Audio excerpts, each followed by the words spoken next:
Muito bem, pessoal, beleza? Sejam muito bem-vindos a mais um Vale Tudo aqui no canal do Vale Concurso.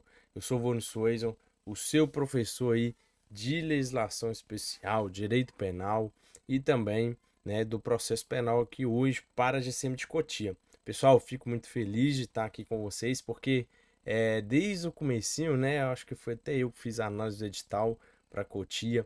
É um edital muito bacana, que não tá grande, deu tempo para estudar, não tem leis específicas, assim, municipais, isso facilita muito.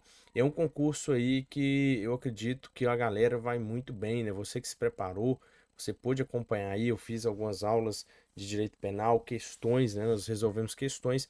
Já mandar um olá e agradecer toda a galera que comentou lá nos vídeos, agradeceu, isso é muito importante, tá, pessoal? Eu leio lá os comentários, fico feliz, o pessoal passa para a gente também essas informações. E hoje nós estamos aqui, na nossa semana Vale Tudo, onde os professores preparam aí para vocês as apostas finais. Eu estou aqui dessa vez dentro da parte de conhecimento específico. Nós vamos estar revisando aí, aqui toda a parte do Código Penal que está sendo cobrado para você, além, é claro, ali da parte de processo penal, que tem só prisão em flagrante, e também as leis, né? Vamos falar da Lei Maria da Penha e da Lei de Abuso de Autoridade, que está bem tranquilo, né, pessoal? Somente alguns artigos. Talvez você que está começando a estudar por agora vai ter um pouco de dificuldade, ou teve, né? Mas vai dar tudo certo na hora da prova. E com essa revisão aqui, você vai conseguir lembrar e pegar tudo, beleza? Claro, olha, não esqueça de conferir as outras revisões, isso é muito importante, tá? Você que não viu aí as revisões anteriores, lembrando que você, assim que puder, quem tá lá no grupo do WhatsApp do Vale, manda a prova pro pessoal do administradores ali, né? Você pode estar mandando que o pessoal vai fazer, nós vamos fazer aí a correção da prova, beleza? Então manda pra gente corrigir a prova com vocês, fazer ali um gabarito preliminar, ver questões que podem aí ser passíveis de anulação, de gabarito. Então, todo recurso, nós vamos estar ajudando vocês, mas precisa de você nos enviar a prova, né não? Pois é. Então, pessoal, vamos lá, sem muita demora e enrolação, porque a gente tem muita coisa para ver aqui. Eu vou fazer um resumo bem top, bem completinho para você. E olha só, já deixa o seu like, o gostei, isso é muito importante para gente. Claro, só você clicar aqui abaixo e confira se você está inscrito no canal. Como eu falei, nós faremos aí a correção da prova, então é importante você estar inscrito no canal para não perder nada. Vamos lá então, como você pode ver, aqui está meu nome, tá? Você está vendo aí, Volner Suezon, é bem tranquilo. Deixa eu até tirar eu aqui da frente, né? Você vai ver aí, ó, olha aí, Volner Suezon, né? Então, bem tranquilo, você pode me procurar lá no Instagram, é um prazer em receber você ali. Você pode estar tirando dúvida, tá? Não tem problema, pode mandar sua mensagem que eu respondo você. Pessoal, como você sabe, esse aqui é o conteúdo, né? Deixa eu até sair da frente aqui, só para a gente dar uma passada de olho. Como você sabe, a gente tem aqui, a parte do Código Penal cobrando do artigo 1º ao 6º, do artigo 3 ao 19, 23 ao 25, 121 ao 129, 146 ao 150, 155 ao 159 e do 312 ao 327, beleza?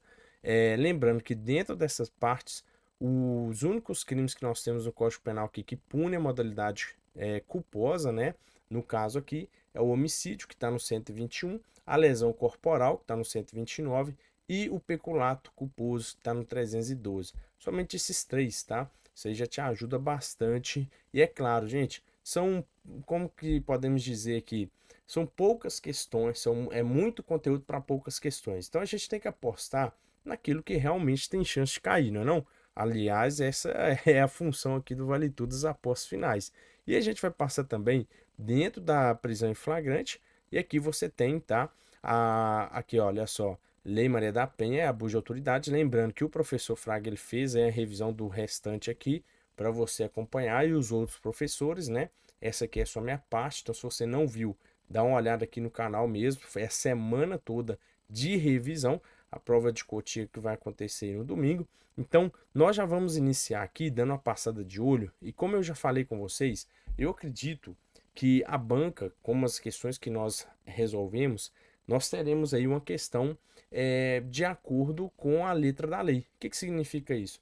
Será trabalhado simplesmente aquilo que está descrito na legislação. Então, eu preparei essa revisão aqui com muito conteúdo voltado na letra da lei, ou seja, aquilo que está escrito ali no Código Penal, e isso aí vai te ajudar bastante. Vamos lá então para nossa o primeiro ponto. Nós já vamos iniciar no artigo 1º. O artigo 1º fala que não há crime sem lei anterior que o defina e não apenas sem prévia combinação legal. Você sabe, se você estudou comigo aí no curso, aqui a gente fala do princípio, né, da legalidade. De dentro dele, nós teremos vários outros princípios: anterioridade, retroatividade da lei penal, retroatividade da lei penal mais benéfica.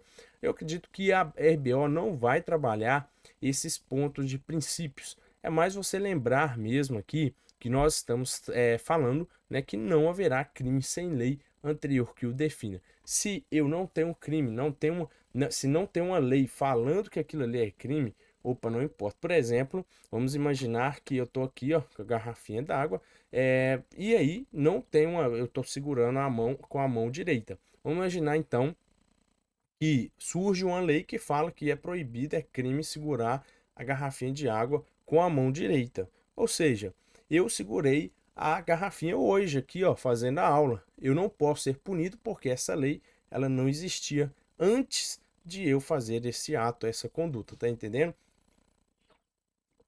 Já aproveitar e beber água, né? Não? Então, você precisa lembrar disso. Por isso que fala da irretroatividade da lei penal. Agora, se tiver uma lei mais benéfica que retroage, ou seja, uma lei que é melhor para o agente, uma lei que vai, por exemplo, no caso da abolição crimes, ela vai abolir o crime, que é abolição crimes, nós teremos aqui a chamada retroatividade da lei penal mais benéfica, fazendo com que ela atinja os atos anteriores à sua vigência, né? Ou seja, ela, por ser benéfica, ela pode voltar.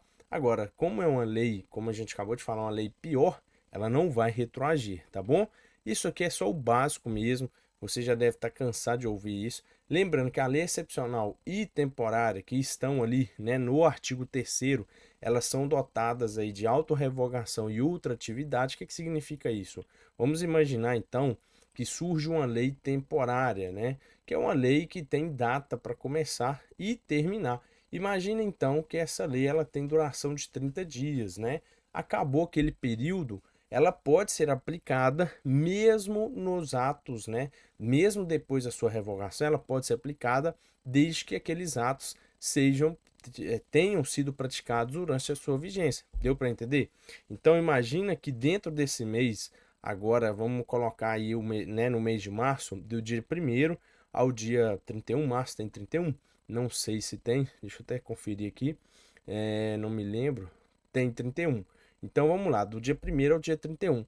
Dentro desses 31 dias, você praticou aquela conduta prevista na lei temporária e você vai ser punido. Vamos imaginar que você está sendo processado, julgado em dezembro de 2024. Não importa, mesmo que a lei temporária já esteja revogada, você vai ser punido porque aquele fato aconteceu durante a vigência dela. Portanto, ela vai ter esse efeito chamado de ultratividade. Enquanto a retroatividade é para trás, a ultratividade é para o futuro. Olha aí que bacana, beleza? E aí a gente tem também outro assunto muito importante que está no artigo 5º, né? Nós temos aí a aplicação da lei penal no território nacional, né? Isso aqui é o território, como você está vendo, esse é o mapa do Brasil com todos os estados, o Distrito Federal, e a gente tem essa linhazinha azul aqui, né?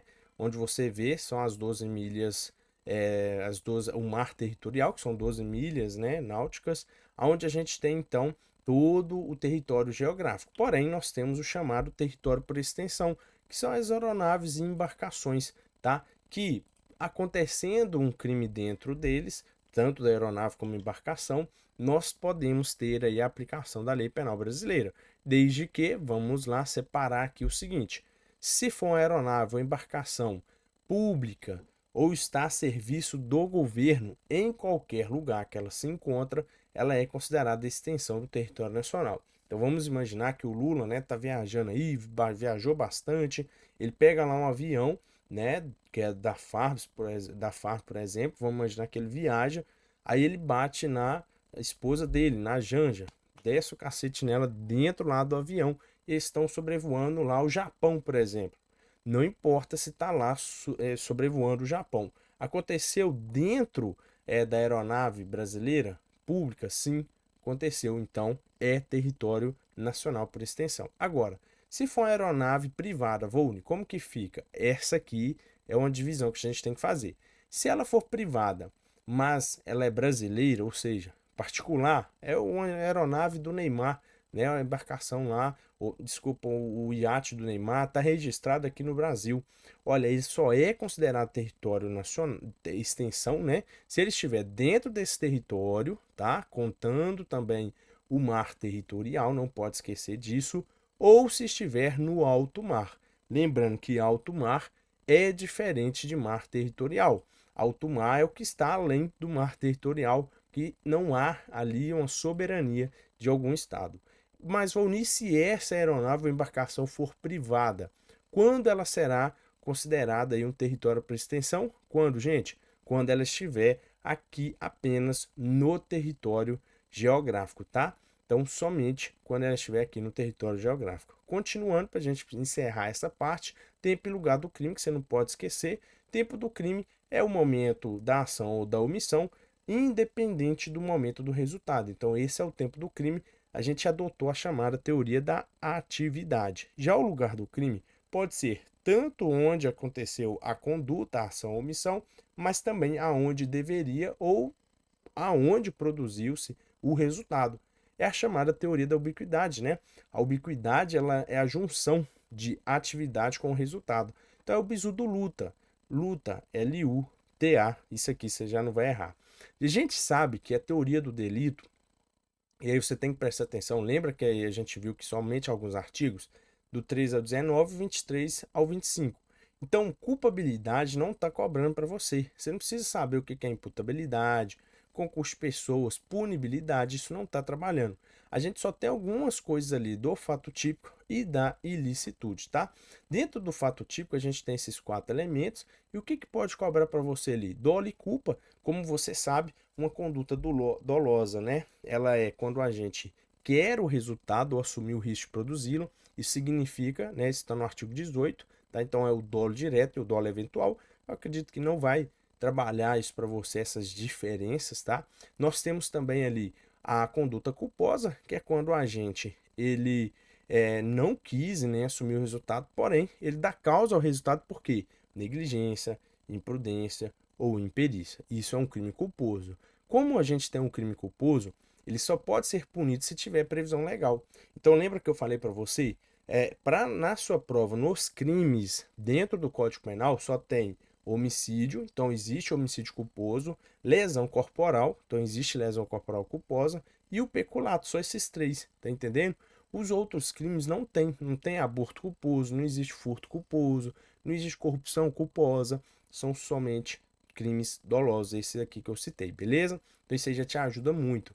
Agora, tem aí, né, o artigo 19, ele vai falar pra gente sobre o resultado, que é agravar a pena, responde o agente apenas que tiver dado causa, pelo menos culposamente, né? Isso é o caso aí do crime pré-ter-doloso. Qual é o que você tem no Código Penal aí, Volney? Nós temos ali a lesão corporal seguida de morte, aonde o dolo do agente, a conduta dolosa dele era de lesionar. Ele queria causar uma lesão.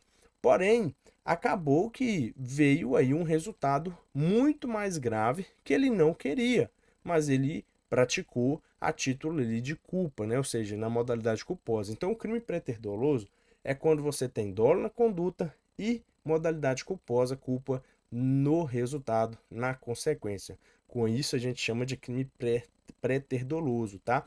Aí, o artigo 129 vai falar para nós que o agente responde pela lesão corporal seguida de morte quando evidenciou-se, né, que ele não quis o resultado e nem assumiu o risco de produzi-lo, beleza? Isso aí você não pode errar de jeito nenhum. Outra coisa que pode cobrar para você são as excludentes da licitude, né? Você tem que saber as 4. Tem até esse mnemônico aí do Bruce Lee, se você quiser guardar ele aqui, ó, como você tá vendo, né?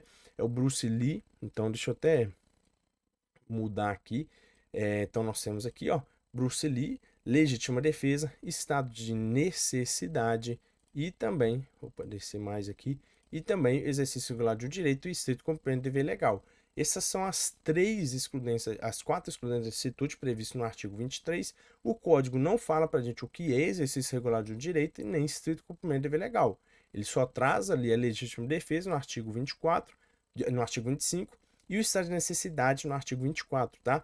Não confunda, gente. Legítima defesa é injusta agressão e estado de necessidade, perigo, tá? Então, o perigo é atual. Legítima defesa, injusta agressão, pode ser atual ou iminente. Ambos pode ser a direito próprio ou alheio, beleza? E qualquer uma dessas excludentes, quando elas estiverem, elas farão com que exclua o crime. Então, o agente ele não responde. O próprio artigo 23 fala: não há crime quando o agente pratica o fato. E aí vem ali sobre legítima defesa, estado de necessidade. Então lembra que as excludentes do fato típico e da ilicitude, elas geram a consequência que é a exclusão do crime, né? Essa aí é a teoria geral do delito, bem tranquilo mesmo. Então a gente não precisa trabalhar muito pontos aqui, porque eu acredito que a prova vai vir mais básico nesse nível, tá? Lembrando que a gente tem ali o artigo 13, desculpa, o artigo 14, 15, 16 e o 17 também, né? Vamos falar dele aí, que é o crime impossível. São artigos muito importantes, porque eles vão apresentar para nós o intercrimes, né? O que é crime consumado, tentado, crime de desistência voluntária, arrependimento eficaz, arrependimento posterior. É simplesmente memorizar. A tentativa, ela vai reduzir a pena, ela é uma causa de redução de pena, então ela reduz a pena de 1/3 a 2/3, tá entendendo? Isso é um crime tentado. O arrependimento eficaz e desistência voluntária, eles não geram aí essa redução de pena. Eles simplesmente, né, vão fazer com que o agente responda apenas pelos atos até então praticados, tá entendendo? Ele só responde pelo que ele fez até então. Já o arrependimento posterior, ele também é uma redução de pena igual à tentativa. Tem a mesma redução, que é 1/3 a 2/3. Isso aí já ajuda demais da conta, não é não? Ajuda muito mesmo. Lembrando que o arrependimento posterior ele tem 4 requisitos: somente em crimes sem violência ou grave ameaça. O agente ele tem que restituir a coisa ou reparar o dano de forma integral e tem que ser feito antes do recebimento da denúncia ou da queixa, tá? Cuidado, qualquer uma dessas coisas pode ser alterada, por exemplo, aqui eles podem colocar oferecimento ao invés de recebimento, e o último requisito é que tem que ser um ato voluntário do agente. Para a gente mudar essa parte geral aqui, vamos falar do crime impossível. O crime impossível ele nada mais é do que uma espécie de tentativa, tanto que é chamado de tentativa inidônea ou tentativa inadequada também, né? Acho que eu coloquei aqui, ó, tá aqui no cantinho, ó, crime oco, ó, quase crime, são nomes, né, que se dá. Então a gente tem aqui uma situação aonde, ou por ineficácia absoluta do meio, ou absoluta impropriedade do objeto, é impossível. Gente, é impossível. É a mesma coisa, né? Até coloquei o desenho aqui de uma arma de brinquedo. Eu tava brincando com a minha filha agora há pouco, antes de fazer o vídeo aqui, né? Nós tava com uma arminha aqui esqueci o nomezinho do negocinho. É uma arminhazinha de brinquedo de pressão. Você coloca aqui, atira e ele gruda na parede. É impossível matar uma pessoa com essa arma, não tem como. Ou seja, o meio que eu estou utilizando, ele tem ineficácia absoluta. Tá vendo só? Então, isso também pode acontecer quando, por absoluta impropriedade do objeto, também. Ou seja, o objeto, vamos imaginar, imagina só, eu quero beber água, a garrafa de água está aqui, correto? O objeto é a água. Então, imagina que se eu quero beber água e aqui não tem água, vamos imaginar que na verdade isso aqui seria um refrigerante. Ou seja, não tem a propriedade da água, ok? Deu para entender esse sentido? Vamos levar para a parte criminosa. Se eu quero matar uma pessoa, essa pessoa tem que estar viva. Se essa pessoa, né, ela já não é uma pessoa mais, agora é um defunto, um presunto, como que eu vou matar uma pessoa? Não tem como matar uma pessoa que está morta, correto? Então é impossível responder por tentativa, é impossível ali eu consumar o crime, porque não tem vida mais naquela pessoa. ou o meio que eu estou utilizando, ele é ineficaz, tá entendendo? É igual você tentar matar uma pessoa com veneno e na verdade ali era um tempero, você achou que era um veneno, não adianta, tá entendendo? Então, gente, muito cuidado com isso para você não errar, você tem que analisar isso, simplesmente lembrar desses pontos. E aí a gente passa para a parte especial, vamos lá, né? Dentro dos crimes, eu acho que o homicídio é muito importante, lembrar das qualificadoras. Temos, tá vendo de vermelho? Essas duas qualificadoras são novas, que é o emprego de arma de fogo de uso restrito ou proibido, e também aqui vítima menor de 14 anos. Então, muita atenção, tá? Nós temos também o feminicídio, que é muito importante quando é razão de sexo feminino, tá? Então, o que é condição de sexo feminino? Violência doméstica familiar, que aí a gente pode até falar da Lei Maria da Penha também, né? E menosprezo ou discriminação à condição de mulher, tá bom? Então vamos lá, essas são as condições do sexo feminino. A pena vai aumentar no feminicídio quando a vítima ela estava grávida, né? Ou seja, durante a gestação ou até os 3 meses posteriores ao parto. A pena aumenta de 1/3 até metade. Também, quando a vítima for idosa ou tem alguma deficiência ou alguma coisa que limita a condição dela. Às vezes a mulher ela é surda, é cega, é cadeirante, tá? Ou está num estado doentio ali que vai facilitar, ela está vulnerável, tá? Na presença física ou virtual de descendente ou ascendente da vítima, cuidado com essas palavrinhas, tá? E quando descumprir as medidas protetivas previstas na Lei Maria da Penha. Não precisa se preocupar porque não vai cobrar para você medida protetiva, até mesmo pelo fato de que o edital não está cobrando para você o artigo 22, então isso aí facilita muito, então você não precisa se preocupar quanto a isso.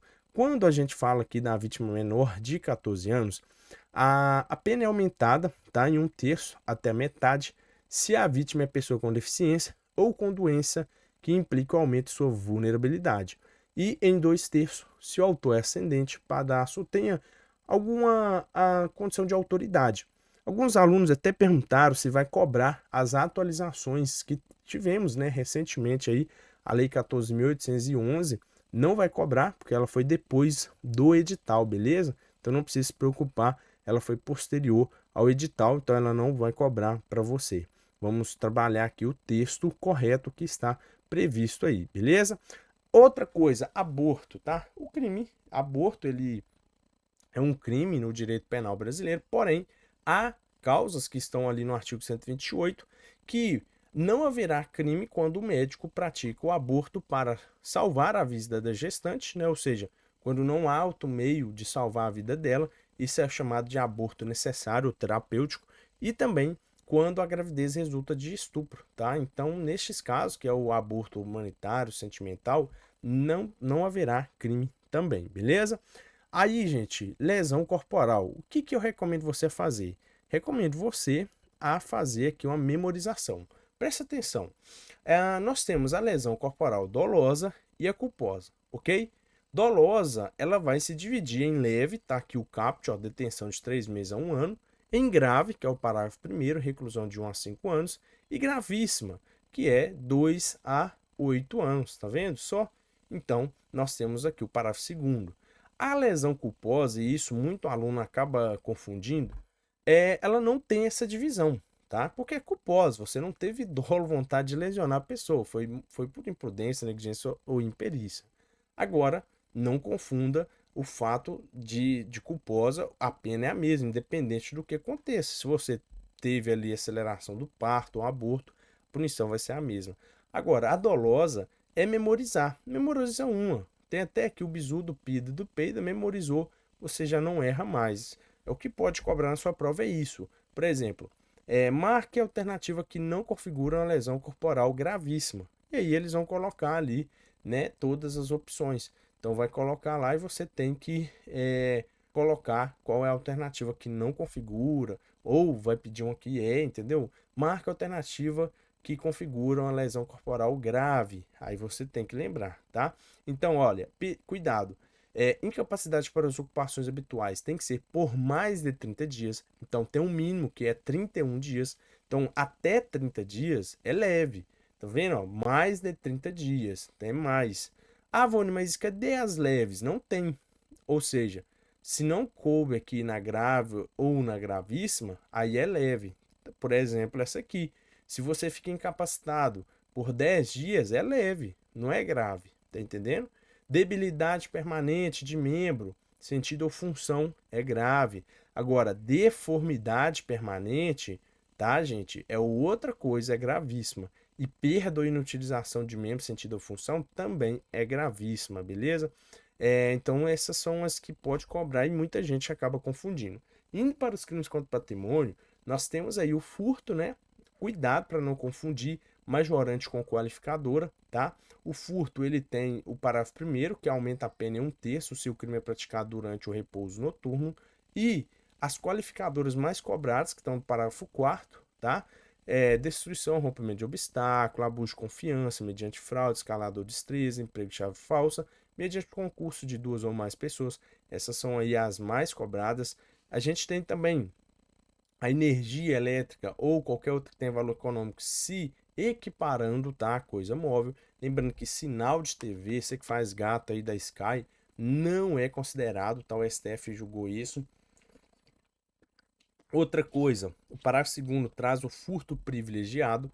Se o criminoso ele é primário, é de pequeno valor a coisa furtada, o juiz pode substituir a pena de reclusão pela de detenção ou diminuí-la aí de 1 a 2/3 ou aplicar somente a pena de multa, tá bom? Isso você não pode errar. Lembrando que no furto tem muita coisa que está no furto, que é qualificadora, mas no roubo é uma majorante, tá? Então o roubo ele é mais grave, a pena é maior. Porque no roubo a gente tem ali o emprego de violência ou grave ameaça, ou então quando o agente ele retira qualquer possibilidade de resistência da vítima, tá? É a chamada violência imprópria. Portanto, cuidado para você não confundir. Por exemplo, existe o furto qualificado pelo rompimento de obstáculo com emprego com explosivos. Você vai empregar explosivo, é qualificado. Porém, no roubo é uma majorante. Tá vendo? Olha aqui o parágrafo 2º A, no inciso 2º, se há destruição ou rompimento de obstáculo mediante emprego de explosivo ou artefato análogo que causa perigo comum, nós temos então a pena de 2/3. É uma majorante, uma causa de aumento de pena. No furto é a qualificadora. Então, arma, né? Emprego de arma de fogo, arma branca e arma de fogo, você tem que diferenciar, tá? Se eu uso arma branca no roubo, aumenta a pena de 1/3 até a metade. Se eu uso arma de fogo, né? No caso seria arma de fogo de uso permitido, 2/3. E quando essa arma de fogo for de uso restrito ou proibido, a pena será aplicada em dobro. Isso também é uma majorante. E aí a gente tem o roubo qualificado. Quais são as qualificadoras do roubo? Quando da violência física exercida, você tem ali então a lesão corporal grave ou a morte, que é o famoso latrocínio, como você está vendo aqui na tela, tá vendo? Olha só. Então o latrocínio, ele é muito importante lembrar que ele é um roubo, gente, cuidado. A qualificadora do roubo, deixa eu pôr aqui, ó, para explicar a você. A qualificadora do roubo, nós estamos falando aqui de um crime qualificado pelo resultado, tá entendendo? Então, não importa se eu matei antes ou depois, eu vou ver o dolo, tá? Vamos falar, gente, aqui para prova, presta atenção. Eu tenho a vontade de roubar. Se para roubar eu preciso matar, é latrocínio, tá entendendo? É um crime contra o patrimônio, não é um crime contra a vida, não vai ser competência do tribunal do júri, não tem nada a ver, tá? Então não erra isso na sua prova. A mídia fala assim, o roubo, o latrocínio é o roubo seguido de morte. Não, pode ser antes, pode ser depois, não importa, tem que olhar o ânimos, né? Eu tenho a vontade de subtrair. A minha vontade ali é de pegar o patrimônio alheio e para isso eu posso matar antes ou depois, beleza? É assim que você vai levar para a prova. Lembrando que a súmula 610 do STF, que aí às vezes você vai falar, mas pode cobrar isso? Pode. Fala que o crime de latrocínio ele será consumado mesmo que o agente não leve a coisa que ele queria subtrair. Então, ele matou ali, mas ele não levou nada. Ele vai responder por latrocínio consumado, beleza? Agora a gente entra na parte que eu acredito que vai ter mais questões, a chance maior, né? Deixei para o final aqui para você pegar, né? A gente tem os crimes praticados por funcionário público, tá? Do 312 ao 307. Aqui a gente tem os crimes que eu acho que tem mais chance de cobrar para você, tá bom? Acredito pelo menos uma ou duas questões dentro desse assunto, mas vamos lá, né? O primeiro deles é o peculato. Gente, presta atenção. Peculato é um crime contra a administração praticado por funcionário público. Lembrando que funcionário público, de acordo com o artigo 327, é qualquer pessoa que vai exercer cargo, emprego ou função pública, ainda que de forma transitória e sem remuneração, tá? Não tem problema, ou sem remuneração. Não tem problema nenhum isso. Então, o primeiro crime que a gente tem ali é o peculato. O peculato, você tem que separar ele de qual forma? Quando o funcionário tem a posse, tá vendo a setinha azul aqui? Posse do valor ou do bem, tá? Que é o objeto. Qual que é o objeto do peculato? Bem imóvel, dinheiro ou valor público ou particular, ok? E também tem aqui a setinha verde quando o funcionário não tem a posse do bem ou valor. Neste caso do verdinho, o funcionário subtrai, tá? Ele vai subtrair, porém utilizando da facilidade que lhe proporciona ser funcionário. Cuidado, porque se ele não utiliza disso, ele vai responder por furto, artigo 155, tá entendendo?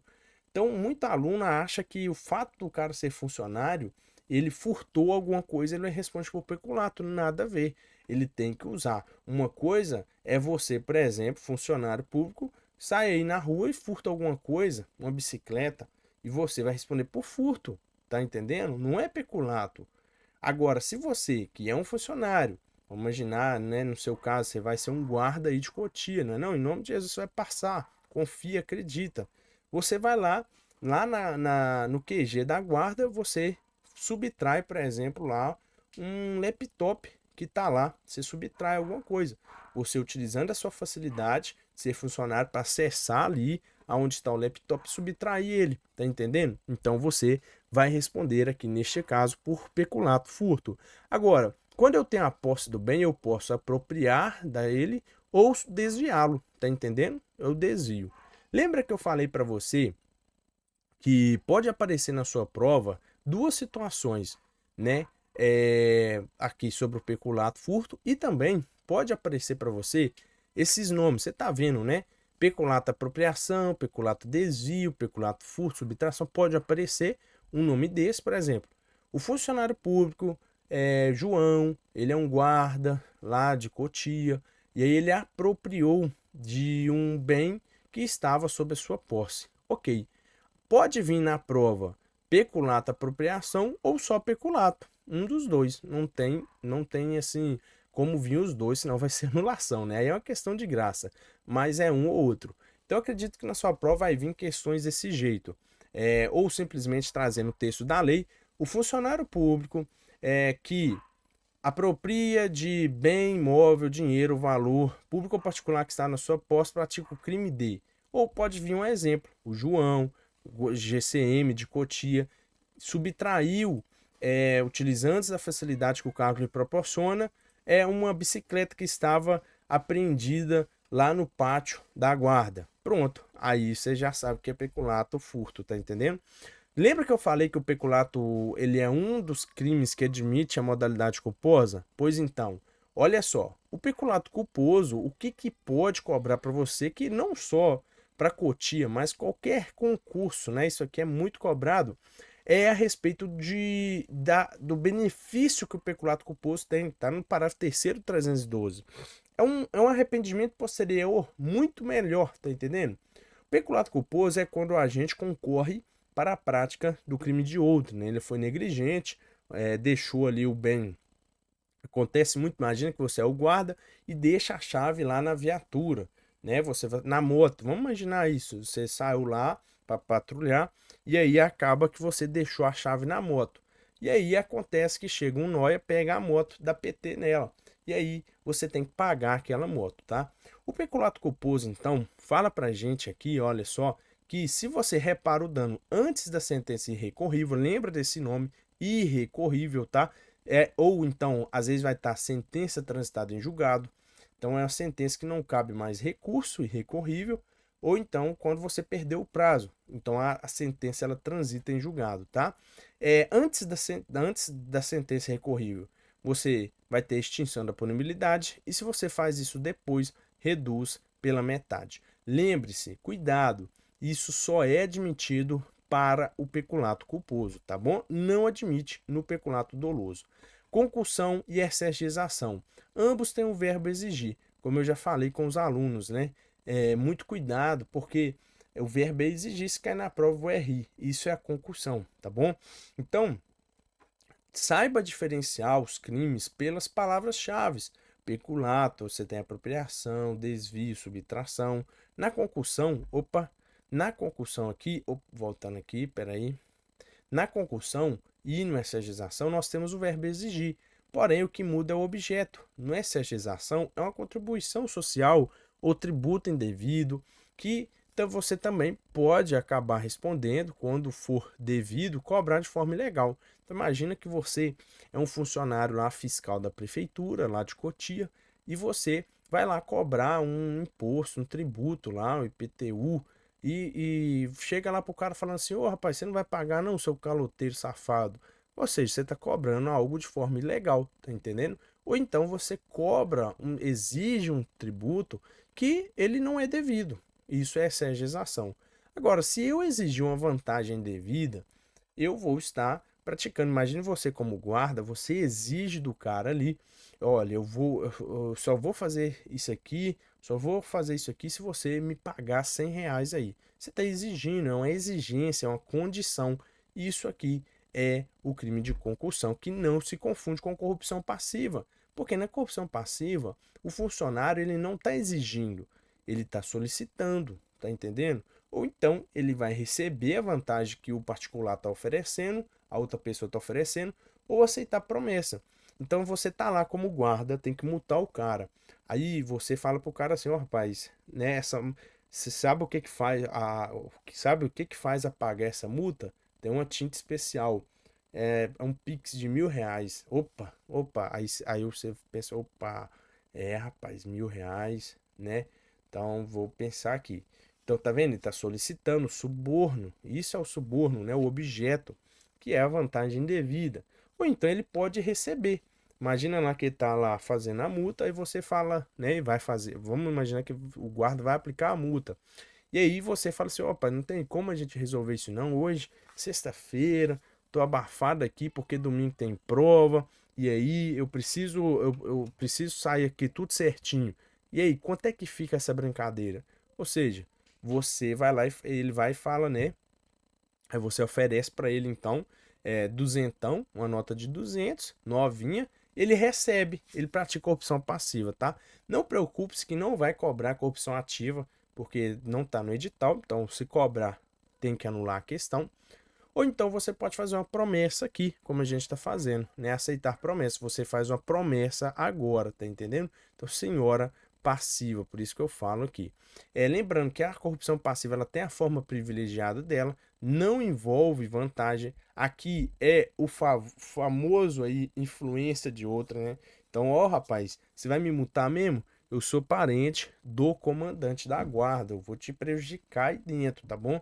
Então você acaba cedendo a pedido da influência de outrem. Aí você vai lá, liga pro comandante e ó, tem o guarda fulano de tal tá aqui, ó, querendo me sacanear, rapaz. Aí você cede a pedido do comandante. Então você está praticando uma corrupção passiva privilegiada. Também temos a prevaricação, que vem do coração. Perceba, a prevaricação, agora você não tem uma ação externa, como na corrupção privilegiada. Aqui na prevaricação é você que decide para satisfazer o seu próprio interesse ou sentimento pessoal. Opa, agora eu não vou fazer isso aqui não, porque tô na preguiça, hoje é sexta, eu vou entrar de férias segunda-feira e eu não tô querendo agarrar as coisas, né? Então, sextou, né? É assim hoje. Então, seja para satisfazer o seu interesse ou sentimento pessoal. É a prevaricação, é de dentro para fora. Agora, a corrupção é de fora para dentro, tá entendendo? Não erra. Agora, condescendência criminosa, olha só. Condescendência criminosa, você não pode errar porque é uma palavra que é indulgência. Significa clemência, né? Misericórdia, dó, pena. Isso é a condescendência criminosa quando você deixa de responsabilizar o subordinado que praticou a infração, no exercício do cargo, é simplesmente por estar com dó dele. Então imagina o comandante que ele deixa, por dó de você, você é o guarda, ele deixa de responsabilizar você porque ele tá com dó, tá entendendo? Isso é condescendência, ele tá sendo conivente com você. E aí a gente tem aqui a advocacia administrativa para a gente encerrar. Esse é o mais fácil, que é patrocinar. É você correr atrás, né? Isso quase não acontece, né? Não? Corre atrás do interesse privado de alguém para poder ali ajudar aquela pessoa. Você está patrocinando a causa dele, se valendo, é claro, da sua condição de funcionário público, né? Uma coisa que muita gente acaba se equivocando é que pensa assim, mas o interesse tem que ser ilegítimo, porque a gente está pensando em crime. Então, assim, imagina que eu tenho um problema lá na prefeitura. E aí eu peço a você para me ajudar, para ver se acelera lá. O fato, então, de ser um interesse verdadeiro, não significa que não vai ter crime. Vai sim, tá? O que muda na advocacia é que quando esse interesse ele é ilegítimo, aí é uma advocacia administrativa qualificada, tá entendendo? Então, assim, muito aluno às vezes acha assim, que eu tô patrocinando o interesse, só quando é um interesse ilegítimo, que o cara não tem aquele direito mesmo. Não, normal. É aquele famoso caso assim, olha, tem como você, né, acelerar lá para minha fila, não? Você tem um interesse, é legítimo, porém, né, o cara tá se valendo da qualidade dele para patrocinar o seu interesse. Ele não pode fazer isso. É por isso que eu tô falando. Quase não acontece, né? Não no Brasil, né? Ai, ai. Vamos lá agora para a lei de abuso de autoridade. Gente, eu coloquei, tá aparecendo para você o artigo 1º, não se preocupe, tá? Tá cobrando só do artigo 3º ao 6º, então a gente já vai falar dele aqui. Tá aqui, olha, ação penal. Lembra só, ação penal na lei de abuso de autoridade é pública incondicionada. Isso aí tá mais que batido, né? Você tá já bisurado nisso. Lembrando que é admitida a ação penal privada, tá? A partir de 6 meses da data que se esgota para oferecimento da denúncia. Então, é possível a ação penal privada subsidiária da pública, tá bom? Mas a regra é que a ação penal é pública incondicionada. Esse aqui é um dos pontos mais importantes, que são os efeitos da condenação. Quando você é condenado por abuso de autoridade, você pode ter, então, um desses 3 efeitos aqui, ou mais aplicados a você. Tudo vai depender do que aconteceu, é claro, né? Então vamos lá. O inciso 1º, que é tornar certa a obrigação de indenizar o dano causado, ele é um efeito automático. Aconteceu o dano, teve dano para reparar, é automático, vai ser aplicado para você. É lógico que o juiz, a requerimento do ofendido, ele vai fixar na sentença um valor mínimo para aquela reparação. Agora, a inabilitação e a perda do cargo, mandado ou função só pode ocorrer se você já for reincidente em crime de abuso de autoridade. Não é reincidente em qualquer crime, tem que ser em crime de abuso de autoridade, tá? E é claro, a inabilitação ela não é permanente, ela é temporária. Qual que é o prazo? 1 a 5 anos, tá? Isso aqui também muito aluno acaba errando. Nós temos também aqui as penas restritivas de direito, que estão no artigo 5º. Então, eu acredito que se for cobrar uma questão para você de abuso de autoridade, vai ser do artigo 4º ou do artigo 5º. As penas restritivas de, ou às vezes pode vir vários, né, assuntos, também pode acontecer.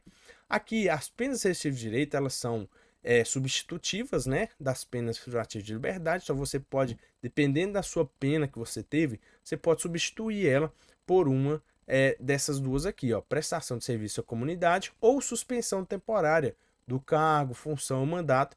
Qual que é o tempo? 1 a 6 meses, é claro, com a perda dos vencimentos e desvantagens. Lembrando que essas penas elas podem ser aplicadas de forma autônoma ou cumulativamente, né? Então não tem problema. E o artigo 6º, aqui se você está vendo o 7º, mas e o 8º, não preocupe, que é só o 6º, só até aqui. As penas previstas nessa lei serão aplicadas independentemente das sanções de natureza civil ou administrativa cabíveis, tá bom? Lembrando que o parágrafo único fala que as notícias de crimes previstas nessa lei, para descrever a falta funcional, serão informadas à autoridade competente. Isso aqui você não pode esquecer. Aqui simplesmente é falando para a gente da independência que há entre a esfera civil, a esfera administrativa e a esfera criminal. A gente sabe que não, elas são independentes e autônomas e uma não impede a outra de acontecer, tá bom? E agora a gente entra na Lei Maria da Penha, que é muito importante, tá cobrando só do artigo 1º ao 7º. O que eu acredito aqui? Muitos concursos vêm cobrando para vocês as formas de violência, são 5 descritas, né, no artigo 7º, física, psicológica, sexual, patrimonial e moral. Lembrando que não existe a violência emocional, tá? Não existe essa violência, muita aluna confunde com a psicológica, porque a violência psicológica é causar dano emocional, prejudicar a autoestima da mulher, tá entendendo? Isso é violência psicológica, tá? Isso é um rol exemplificativo, tá, pessoal? A outra coisa que muita gente confunde, violência moral aqui, ó. A violência moral, ela é específica para os crimes contra a honra, calúnia, difamação e injúria. Não precisa saber dos crimes porque não está no edital. Então, o examinador não poderia cobrar para você um exemplo de calúnia, difamação ou injúria, porque não está no edital os crimes contra a honra, que é o 138 ao 145, né? Envolve todo esse capítulo ali dos crimes contra a honra, tá bom? Lembrando que os crimes de violência doméstica familiar contra a mulher é gênero, do qual é espécie, crime, contravenção penal ou fato típico. Então, a aplicação da Lei Maria da Penha, o que muito aluno acaba confundindo, não tem nada a ver com a ocorrência de uma lesão corporal. Porque, assim, existe a violência doméstica, que é uma qualificadora do artigo 129, tá entendendo? O artigo 129, que é a lesão corporal, é uma qualificadora, o parágrafo 9º, né? É a violência doméstica, que é no âmbito da unidade doméstica, né? Então, você tem ali a violência doméstica, que até o homem pode ser vítima, tá? E existe a Lei Maria da Penha, que vai envolver violência doméstica e familiar contra a mulher, tá entendendo? Seja violência física, psicológica, sexual, patrimonial, moral. Então tem que estar envolvido. A Lei Maria da Penha não é necessário que ocorra um crime, por exemplo. É necessário que ocorra um tipo de violência casado com o artigo 5º, que é um dos âmbitos, unidade doméstica, familiar ou relação íntima de afeto. Então, por exemplo, o cara que trai a esposa dele sofreu uma violência psicológica, por exemplo. Se tiver comprovação, ela pode, né, ter os benefícios da Lei Maria da Penha, mesmo que o adultério, no caso da traição, né, o adultério, ele não é um crime, tá entendendo? Então, muito aluno acha, a gente acha, e muita mulher acredita, que violência física apenas que existe. É só quando a mulher apanha. Não, olha só a violência patrimonial. Se o cara vai lá e furta da mulher, por exemplo, né? E aí a maioria da doutrina vai entender, às vezes você vai falar, mas e a isenção lá do artigo 181? A doutrina entende que não aplica, né? Então vai ferrar ali. A mulher, por exemplo, foi vítima de calúnia, o cara caluniou ela ou injuriou ela, difamou ela. Ela sofreu violência moral, tá entendendo? Então você tem que separar a Maria da Penha, né, com o crime ou contravenção, ou até mesmo um fato atípico. A Maria da Penha ela vem em conjunto, tá bom? Então leva para prova isso aqui. Âmbito de unidade doméstica, que é compreendido como espaço de convívio permanente de pessoas, com ou sem vínculo familiar, inclusive é esporadicamente agregada. Tá acontecendo aí o BBB, né, eu acho. Tem aquele trem da Fazenda lá da Record, né? Ou seja, ali é unidade doméstica, pode acontecer ali de aplicar a Lei Maria da Penha, tá entendendo? Então não tem problema nenhum. Âmbito da família, tá? Assim como na unidade doméstica, que acontece muito que a gente vê os casos aí de empregada, né? A empregada ali apanha do patrão, a Lei Maria da Penha, tá entendendo? Âmbito da família, agora é família, podendo ser tanto por laço natural como por afinidade, tá? E relação íntima de afeto, como é o caso aí de namorado, né? Que não são família, eles não estão morando junto e tal. E aí eles podem sim, ou às vezes o ex, né? O ex-marido, não tem problema nenhum, tá bom, gente? Lembrando que essas relações, elas independem de orientação sexual. E, gente, cuidado, tá? A gente tá falando aqui da Lei Maria da Penha, a vítima tem que ser mulher, tá bom? Então, pode ser outra mulher praticando uma violência, não tem problema nenhum. O autor, né, do crime ou da contravenção. Agora, a vítima, para ter o benefício da Lei Maria da Penha, tem que ser mulher. Eu não vou entrar em questão sobre mulher trans, porque eu acho que isso aí já é um pouco avançado para a sua prova, tá? Do conceito de mulher. E para a gente encerrar, vamos aí para o Código de Processo Penal falar de prisão em flagrante, que é um assunto que eu acredito que sim terá uma questão na sua prova, né? São apenas 10 artigos, né, do 301 a 310. A gente já começa no 301 as classificações do flagrante em facultativo obrigatório. Lembra, qualquer do povo poderá e as autoridades policiais e seus agentes deverão prender quem quer que seja encontrado em flagrante delito. Eu não sei como que vai ficar essa banca, né, pelo entendimento dela, mas muitos doutrinadores e até os tribunais, alguns entendem que a guarda ela não entra no flagrante obrigatório, ela entra no flagrante facultativo, tá entendendo?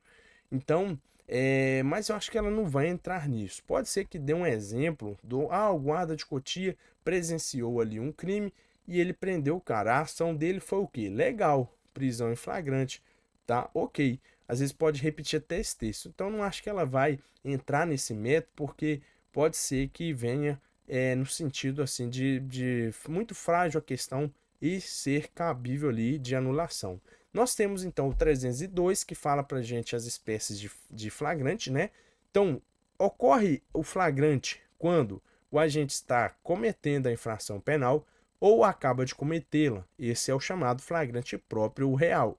Temos aí o flagrante impróprio e real ou quase flagrante quando o agente ele é perseguido e logo após pela autoridade, pelo ofendido ou por qualquer pessoa em situação que faça presumir ser o autor da infração. Então, esse é o flagrante impróprio e real ou quase flagrante. Acredito que a banca não vai trabalhar muitos nomes, né? Se cobrar, às vezes é o primeiro nome aqui. Lembrando que nesse caso da perseguição, você tem que focar na perseguição. Enquanto a perseguição ela acontecer, desde que ela não se interrompa, tá? E quando a gente fala interromper, não engloba, por exemplo, perder de vista. O guarda tá perseguindo o cara e aí ele perdeu de vista. Ele parou a perseguição? Não, então tá valendo. Tá entendendo? É nesses casos. A perseguição ela não pode parar. E aqui o flagrante presumido ou ficto é logo depois a pessoa é encontrado com instrumentos, armas, objetos ou papéis que façam presumir ser ele o autor da infração. A gente tem aí então os nomes, né? Então, o flagrante próprio, execução da infração, flagrante impróprio, perseguição e flagrante presumido dos instrumentos. Separei para você essas palavras-chave para te ajudar. Outros artigos podem cair para você a literalidade deles, né? 303, isso aqui cobrou na GCM de Santa Luzia.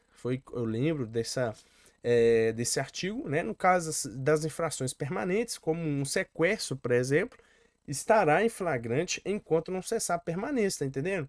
Então vamos imaginar que a guarda parou um cara lá e o cara tá com a pessoa sequestrada no porta-malas. Ou seja, é flagrante delito, tá?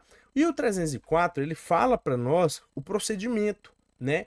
Então, qual que vai ser o procedimento? O preso foi apresentado à autoridade competente, o que vai acontecer? Ele vai ouvir o condutor, colherá desde logo a sua assinatura, vai entregar então a cópia de termo e recibo de entrega de preso. Em seguida, ele procede ao oitivo das testemunhas que acompanharem e ou o interrogatório do acusado sobre a imputação que lhe é feita, colhe após cada oitiva suas respectivas assinaturas, lavrando a autoridade afinal o auto. Então, como que fica isso? Olha só, oitiva do condutor, oitiva de testemunhas e interrogatório do conduzido, né? Que é ali o preso. O escrivão é o responsável pela lavratura, isso está no 305. E se faltar o escrivão, Volney? Gente, faltou o escrivão, né? O escravão será qualquer pessoa que é autoridade policial. Quem que é autoridade policial? O delegado. Então, qualquer pessoa que ele designar. Nós temos, então, alguns prazos que são muito importantes para você lembrar.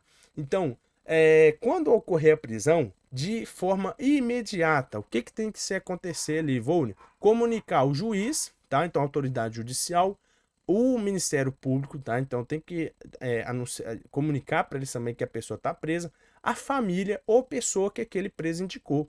Às vezes ele vai indicar a família, às vezes ele vai indicar um advogado, tá entendendo?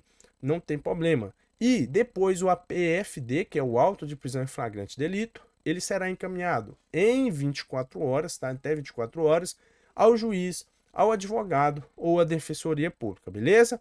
A nota de culpa, ela deverá ser assinada pela autoridade policial com o motivo da prisão, o nome do condutor, que às vezes ele é um policial, às vezes o guarda, né, que levou lá a presença dele, e as testemunhas, tá? Caso haja. Aí, isso tem que ser feito no prazo de 24 horas, que a nota de culpa será no mesmo prazo do encaminhamento do APF, tá? Lembrando que aí às vezes pode cobrar na prova. A falta de testemunha, eu até coloquei aqui, ó, impede o APF? Não impede, tá? Então a falta de testemunha não vai impedir que seja lavrado o auto de prisão em flagrante, tá bom? Só que nesse caso, com o condutor, deverão assinar pelo menos 2 pessoas que tenham presenciado ali a apresentação do preso à autoridade. Às vezes não teve. Porque o que acontece? A polícia foi lá, prendeu o cara, correto? Em flagrante. Aí, na hora lá, a polícia já pega 2 pessoas de testemunha. Então, aquelas pessoas vão ser ouvidas ou vão ser chamadas lá, né? Correto? Porque elas são testemunhas. Mas às vezes não tem. Vamos imaginar que a polícia pegou um cara ali no meio do nada, ou então não era de madrugada, não tinha pessoas. Então, não tinha testemunhas que presenciaram a prisão em flagrante, entendeu? Então, nestes casos, não impede o auto. Porém, tem que arrumar 2 pessoas, 2 testemunhas, e cuidado. Às vezes vem na prova mudando aqui para 4, pelo menos 4 pessoas, não, 2, que presenciaram o preso sendo entregue ao delegado, à autoridade policial, beleza? Nós temos também aqui o artigo 310, que fala que quando o juiz recebeu a PF, ele terá 24 horas para promover a audiência de custódia, e na audiência de custódia, né? Então, o juiz, ao receber o APF, ele deverá tomar as seguintes medidas. Ele pode relaxar a prisão ilegal. Cuidado, aqui a gente está falando de relaxar uma prisão que é ilegal. Isso você relaxa, tá? Prisão ilegal é relaxar, tá, gente? Cuidado. Então, prisão ilegal, a prisão foi ilegal, não estava em flagrante. Logo, nós temos aqui, então, relaxamento dela. Ou então, ele pode converter ela em prisão preventiva, que é uma prisão cautelar, desde que tenha ali preenchido os requisitos, tá entendendo? E por último, ele pode conceder liberdade provisória com ou sem fiança. Aí vai depender ali da situação em concreto. Mas é simplesmente lembrar disso. Decorrido o prazo, então, a não realização de audiência de custódia sem motivação idônea ensejará também aí na ilegalidade da prisão, tá vendo? Olha, a ser relaxada pela autoridade competente, sem prejuízo de possibilidade de decretação de prisão preventiva. Então é algo que pode acontecer. Pessoal, então, olha só que bacana, né? Nós temos então esse revisão, deu aí quase 1 hora, né? Bacana, deu pra gente ver muita coisa. Eu acredito que daqui você vai ver as questões que vão cair na prova. Eu desejo você uma boa prova, né? Uma excepcional prova. E lembre-se que você nunca será criticado por quem está fazendo mais que você, tá? É assim que funciona, né, a lei da vida. E olha só, eu estou aqui, quero agradecer a todos, tá, pela confiança, tanto aí também no Vale Concurso, né, que você que adquiriu o curso, apostila, simulados, que acompanhou aqui no canal as dicas, toda essa trajetória, e saiba que nós estaremos aí com você também nos apoios, né? Nós também oferecemos aos alunos aprovados, você que futuramente passar, pede lá o pessoal no atendimento, né? Você tem ali um apoio, tem alguns vídeos explicando como você treinar para o TAF, como se preparar para o psicotécnico, tá entendendo? Então, tem muita coisa que a gente pode aí tá te ajudando, beleza? E é claro, o meu Instagram tá lá, portas abertas para vocês tirarem dúvidas, tá? Só procurar lá, Volney Suez, você não vai achar outra aí, bem tranquilo mesmo. E pessoal, brigadão mesmo, que Deus possa abençoar você, acalmar você, né? Te dar uma tranquilidade, tá? Para você lembrar daquilo que estudou. Também a gente não pode ser injusto, né? Ah, Deus, me passa nessa prova aqui. Isso é injustiça, você ser beneficiado por outra pessoa que estudou pra caramba e você não estudou nada. Então não é assim, né? Então você tem que fazer valer a pena. Então você vai lembrar de tudo aquilo que você estudou. Se você não estudou, não vai ser lembrado, né não? Então você tem que saber que a gente só vai colher aquilo que plantou, correto? Então siga firme, vai dar tudo certo ali, acredite em você, tenta aliviar o máximo possível de pressão em cima de você. Às vezes você tá com tanta pressão, tá tão preocupado, tá tão assim, né, doido com as coisas ali e acaba perdendo o foco, tá? Eu conheço muitos alunos que tava bem pra caramba, mas na hora da prova apavorou que esqueci até o nome. Então, assim, o psicológico, na hora da prova, ele é o mais importante, tá bom? Mais importante mesmo, tá? Vai na tranquilidade, tudo certo, alimente-se bem, fica na tranquilidade aí, durma bem, tá? Não vai ficar virando à noite, porque se você não aprendeu até agora, não é na hora final que você vai aprender. Então, assim, é de boa, descansa, cuidado com o que você vai comer, conheça o local de prova, né? Já foi aí, você já sabe. Então, se você tiver a possibilidade de ir um dia antes para você ver, cuidado com a questão de Uber. No dia de prova, assim, é muita gente, é muito movimentado. Eu não sei como que é Cotia lá, se é grande ou como que para você saber o local de vaga. Chega cedo, mesmo que vai esperar uma hora lá, mas chega cedo, pô. É melhor do que chegar atrás. Confere, leva mais de 2 canetas, porque pode acontecer de falhar, entendeu? Preta ou azul não leva caneta vermelha, a não ser que na prova tá falando que é só preta ou só azul, aí eu não sei, né? Cabe a você que ter lido o edital, mas leva mais de uma, tá bom? E é isso aí, né? Pessoal, então, muito obrigado, fique com Deus e até a próxima. Valeu!